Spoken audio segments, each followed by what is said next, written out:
प्रलये भिन्न मर्यादा भवन्ति किल सागराः सागरा भेद मिच्छन्ति प्रलय अपि न साधवा। अर्थात जिस सागर को हम इतना गंभीर समझते हैं वह भी प्रलय आने पर अपनी मर्यादा तोड़कर किनारे को छोड़कर विनाश कर देता है, तहस नहस कर देता है सब कुछ जो भी उसके पास आस पास होता है या जो भी उसके रास्ते में आता है उसका विध्वंस कर देता है।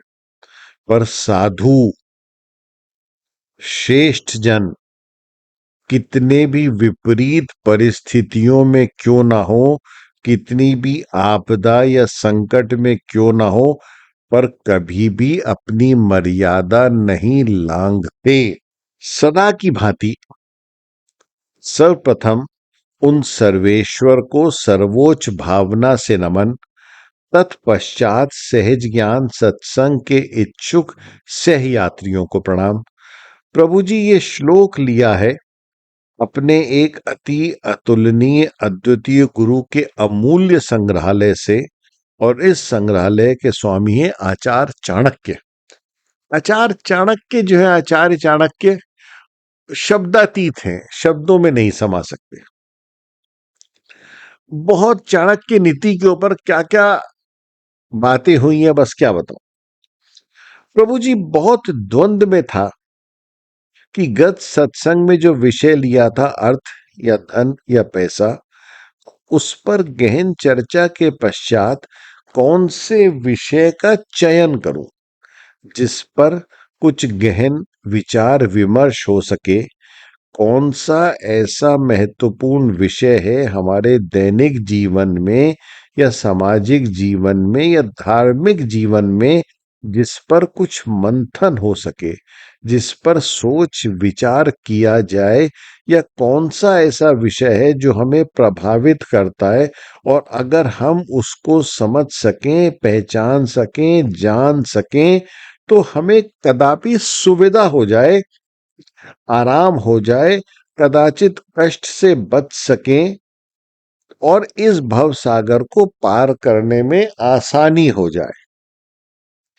तो विषय मिला जीव का स्वभाव या हमारा स्वभाव जो नियंत्रित करता है हमारे विचारों को, हमारी वाणी को और उसके फलस्वरूप हमारे दैनिक आचरण को। हमारा व्यवहार कह लो, आचरण कह लो, कुछ भी कह लो, विचार कह लो, वाणी कह लो, ये सब किसके कारण है? स्वभाव के कारण ही है। तो सोचा कि स्वभाव पे कुछ चर्चा की जाए, स्वभाव की नदी में डुबकी लगाई जाए। समस्या ये है कि इधर कुछ 10-15 वर्षों से ये साफ साफ दिख रहा है कि अधिकांश मनुष्यों का व्यवहार एक यंत्र जैसा हो गया है, मतलब मशीन जैसा हो गया है आदमी। What is said in English is robo and the attitude is nothing but robotic. क्योंकि भावना रह ही नहीं गई, हृदय रह ही नहीं गया, बस बुद्धि रह गई।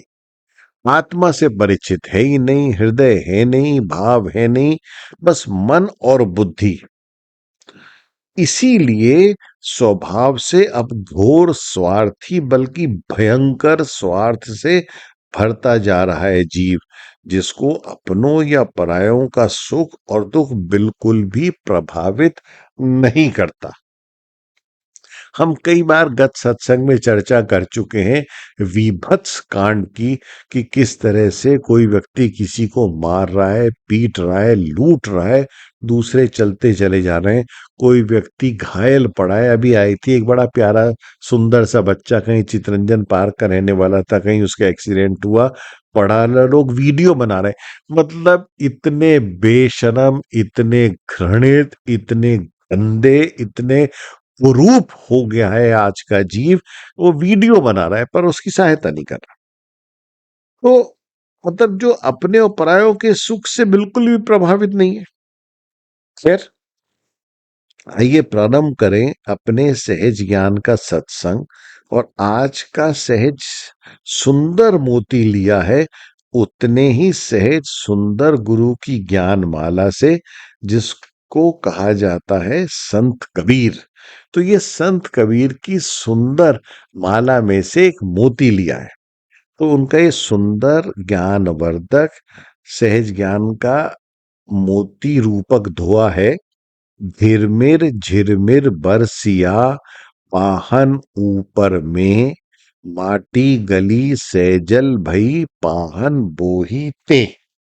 पुनः कहूंगा, जैसा कहता हूं, झिरमिर झिरमिर बरसिया पाहन ऊपर में, माटी गली सैजल भई पाहन बोही ते।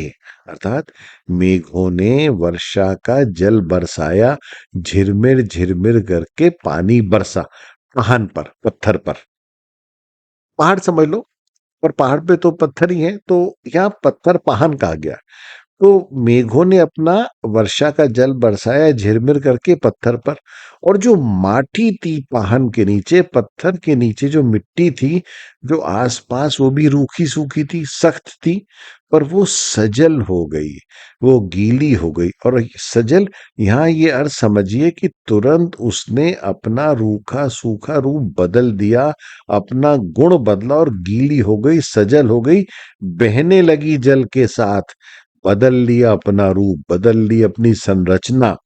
पर पाहन बोही ते, पर वे पत्थर जिस पर उतने ही मेघ बरसे जितने माटी पर, कोई अंतर ना पड़ा उस पत्थर पर, कोई फर्क ना पड़ा उस पत्थर पर, कोई प्रभाव ना हुआ उस सुंदर निर्मल स्वच्छ जल का उस पत्थर पर। बना रहा उतना ही कठोर, बना रहा उतना ही रूखा, बना रहा उतना ही खुरदरा, बना रहा उतना ही सख्त। अब आइए प्रभु जी अपनी ऊंची वैचारिक उड़ान भरते हैं इस दोहे के साथ। जब हम इसका अर्थ समझ गए हैं, तो इसके भावार्थ को भी समझने का प्रयास करें। यहां अपन ये और समझ लें कि दो बातें कही गई हैं, अर्थ यानी जो शब्दार्थ है, और सरल भाषा में कहूं तो जिन शब्दों का उपयोग दोहों में हुआ, इस दोहे में हुआ, उन शब्दों को सरल अर्थों में, सरल शब्दों में अर्थ, या सीधा सीधा मतलब, या दैनिक सामाजिक भाषा में प्रयोग किए शब्दों का अर्थ, और दूसरा है भावार्थ। ये थोड़ा अलग हटकर है। जैसा प्राय मैं कहता हूं कि दोहे यानी मूलतः दो पंक्तियों में व्यक्त किया गया कोई विचार या भाव या संदेश। पर सदैव याद रखिएगा कि दोहे हो या श्लोक, श्लोक भी मूलतः दो चार पंक्तियों में समाया होता है। तो दोहा कहो या श्लोक, ये गागर में सागर है, बहुत कम में बहुत अधिक समाया हुआ है, यानी घड़े में संपूर्ण समुद्र। तो एक तो शब्दार्थ है जो शब्दों का अर्थ है, एक भावार्थ है। एक तो जो कहा गया सरल शब्द है, पर एक भावार्थ है जो कहना चाहते हैं, जो अनकहे शब्दों में। संत कबीरदास जी या उन समान कोई और बुद्ध जन, साधु, महात्मा, जागृत, चैतन्य विचारक, विज्ञ जन जब भी कुछ कहते हैं, तो एक तो बहुत नपा तुला कहते हैं, दूसरा अल्प शब्दों में कहते हैं या कम शब्दों में कहते हैं, और उन सीमित शब्दों में बहुत सी कही अनकही बातों का संगम होता है। तो उन्हें पूरी तरह समझना एक तो सरल नहीं होता, दूसरा समझना निर्भर करता है स्वयं की बौद्धिक क्षमता पर, your intellectual capacity. How much can you receive, how much can you conceive, कि कितने सोचने की शक्ति है सुनने वाले में, पढ़ने वाले में, कितना बुद्धिमान है, कितना अनुभवी है, कितना जानकार है सत्य असत्य का, या कितना अच्छे बुरे की तमीज रखता है, इत्यादि इत्यादि। प्रभु जी इस प्यारे दोहे के भावार्थ को समझते हैं, जो मैं समझ पाया अपनी कम समझ से, मेरी, मैं भी तो अल्प विकसित हूं, कि जिस व्यक्ति का स्वभाव कठोर होता है, रूखा सूखा होता है, यानी जो दूसरों के प्रति निरुत्साहित होता है या असंवेदनशील होता है, मतलब कोई आपका निकट का रिश्तेदार या प्रिय परिचित किसी कष्ट में हो, समस्या में हो, तो जीव उसका दुख से, उसके दुख से मुंह मोड़ ले, एक कठोरता को सिद्ध करता है। उदाहरण के लिए इस दुख की दिशा को परिवर्तन करते हैं, सुख को लेकर आते हैं। मान लीजिए कि किसी का बहुत बहुत सुख का समय आया और वह परिचित व्यक्ति आपको निमंत्रित करता है, तो उसके आयोजन में निरुत्साहित होकर जाना, बिना किसी भाव के मिलना भी प्रमाणित करता है कि जीव कितना रूखा सूखा कठोर कठोर है।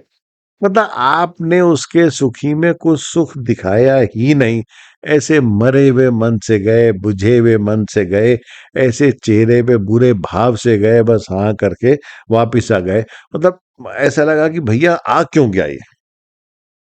प्रभु जी, यहाँ ये समझना बहुत बहुत महत्वपूर्ण है कि बहुत बहुत बहुत कम लोग होते हैं जो अपना स्वभाव बदल सकते हैं या बदल लेते हैं, अच्छे के लिए, भलाई के लिए, धर्म के लिए, परोपकार के लिए। या ये कहना भी उचित होगा कि ये सब इसलिए कि अब समझ आया कि वह मार्ग अनुचित था और ये मार्ग उचित है, इसलिए आपने स्वभाव बदल लिया। पर उसके लिए विवेक चाहिए, और अधिकांश लोग या अधिकतर लोग नहीं बदलते अपना स्वभाव, क्योंकि घोर स्वार्थी उनके हृदय में रक्त बन के दौड़ता है। It is nothing, Prabhuji, but infinite blessings of Bihari Ji, that he blesses you with wisdom to alter your path. He blesses you with the far-sightedness so that you see that you must choose the path of righteousness and compassion, and finally gives you the courage to admit that you were wrong in your approach, and now the strength has been given to change your track, your nature, and those who don't alter their path remain cursed for many many births and lives. ये निश्चित जान लीजिए प्रभु जी कि अगर स्वभाव जानते हुए बूझते हुए आपने नहीं बदला, तो आत्मा जब ये शरीर छोड़ेगी तो मन और इंद्रियों के साथ आपके कर्मों को लेके नए शरीर में जाएगी और वहां आत्मा फिर भोगेगा उनको। तो हमें जानना होगा कि स्वभाव क्या है। हमें जानना होगा मात्र अपना स्वभाव ही नहीं, उन सबका स्वभाव जिनके साथ हम रहते हैं। और आपको संवेदनशील होना होगा, सतत प्रयास करते रहना होगा कि अगर अनुचित काम कर रहे हैं तो उसको उचित में रूपांतरित कैसे करें। अगर आप गलत कर रहे हैं तो जान लीजिए आपका स्वभाव कैसे और आपको उसको ठीक कैसे करना है ना। मतलब कितनी कितनी प्यारी और मीठी बात करी कि झिरमिर झिरमिर बरसिया, पाहन ऊपर में, माटी कली सैजल भई पाहन बोहीते। कितना मीठा स्वच्छ झिरमिर झिरमिर करके वर्षा ऋतु का पानी बहा। पत्थर तो उतना ही कठोर रहा, और उसके नीचे जो मिट्टी थी रूखी सूखी तुरंत गीली हुई, तुरंत बहने लगी जल के साथ, और यात्रा पे आगे बढ़ गई। वहां नहीं रही अब, क्योंकि उसने रूप बदल लिया, अपना गुण बदल लिया, क्योंकि परिवर्तन ही जीवन का नियम है। और जो अड़े रहे डटे रहे उतने ही कठोर रहे। आशा करता हूं प्रभु जी कि इस सुंदर ज्ञान मोती से आप अपनी आत्मा को सुसज्जित करेंगे, सुंदर करेंगे, सुगंधित करेंगे, और सकारात्मक प्रयास करेंगे कि हम निरंतर अपने स्वभाव को सुंदरता की ओर लेते चलें।